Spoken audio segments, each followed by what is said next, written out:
To be celebrated, banned, and beloved. That's the journey of All Boys Aren't Blue. George M. Johnson's memoir about growing up queer and Black has been called a game changer. It's also been pulled from school libraries. So, why is this book so celebrated and so challenged? Today we're asking George about what's inside, why it matters, and why it keeps making headlines. Let's find out. Let's welcome author George M. Johnson. Good to have you, George. Thanks for joining us.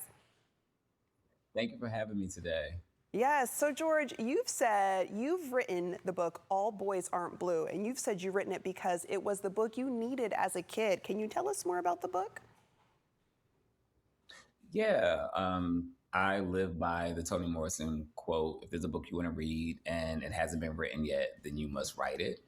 Um, I think originally when I wrote this book, I was 33 years old, thinking I was writing it from my 33-year-old perspective. But really, it was 5-year-old me that didn't have the words, 10-year-old me that had to choose safety over my happiness, 15-year-old me that questioned why like I was different from everyone else, and then 21-year-old me that came to full acceptance that I was chosen to be different. And so the book is kind of homage to the many younger versions of myself that I think most people live with, that inner child that still needs to be healed.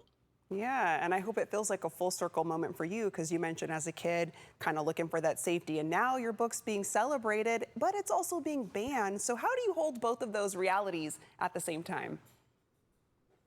Yeah, I think about, again, going back to Toni Morrison, it's like, I remember when I first hit the banned book list, I was on the list with Toni Morrison.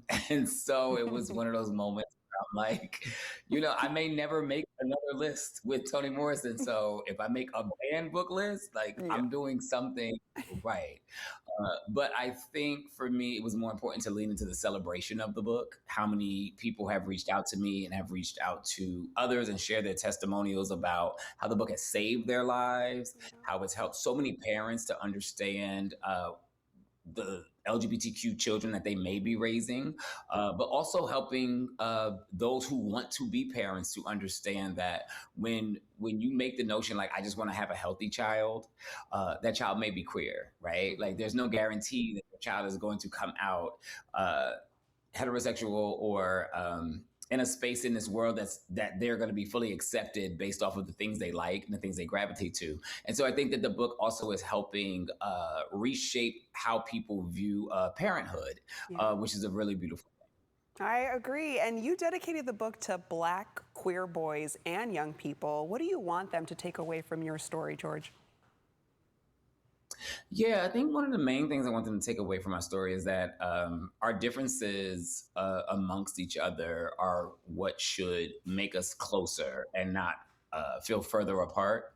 The same way that I have lived my life with heterosexual community and various other communities is the same way that I want those communities who maybe live in what we call the norm in society to realize that people who are different than them also exist amongst their stories and are also a part of their storytelling, their truth, and their lived experiences. Yeah. And so I think that's the biggest takeaway that I want people to understand. There's often this conversation around like, should we include queer people in certain storytelling? And it's like, well, we always exist in your storytelling. The problem is y'all are too afraid to tell it.